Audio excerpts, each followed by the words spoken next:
Caractéristiques de la société en nom collectif. La société en nom collectif, SNC, est une forme juridique où tous les associés sont des commerçants et assument une responsabilité indéfinie et solidaire des dettes sociales. Cela signifie que chaque associé est personnellement responsable de l'ensemble des obligations financières de la société. Protection des associés. Cependant, pour protéger les associés, les créanciers de la société ne peuvent poursuivre le paiement des dettes sociales contre un associé qu'après avoir vainement mis en demeure la société.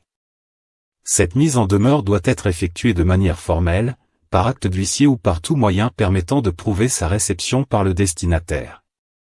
Délai de poursuite. Notons également qu'un délai de 60 jours est établi avant que les créanciers ne puissent entreprendre des poursuites. Ce délai peut être prolongé par décision de la juridiction compétente, mais cette prorogation ne peut excéder 30 jours. Dénomination sociale et capital social. La société en nom collectif doit être désignée par une dénomination sociale, incorporant éventuellement le nom d'un ou plusieurs associés. Le capital social est divisé en parts sociales de même valeur nominale.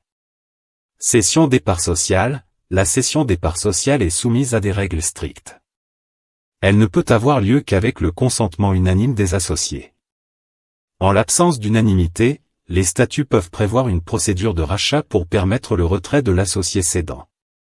Formalité de cession. La cession de parts doit être constatée par écrit et ne devient opposable à la société qu'après l'accomplissement de certaines formalités, telles que la signification par exploit d'huissier, l'acceptation de la cession par la société dans un acte authentique, ou le dépôt d'un original de l'acte de cession au siège social.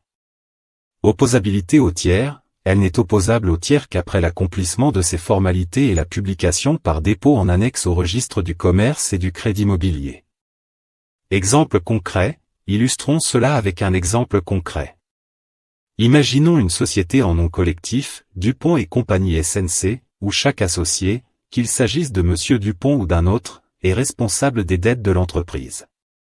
Si Monsieur Dupont souhaite céder ses parts, cela nécessitera le consentement unanime des associés et une formalité rigoureuse pour garantir la transparence et la sécurité juridique. En conclusion, la société en nom collectif offre une structure commerciale avec une responsabilité significative pour les associés.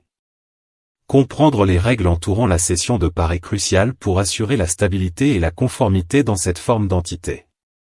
Merci de nous avoir rejoints sur Affaires et droit en pratique. N'oubliez pas de vous abonner pour rester informé sur vos droits légaux.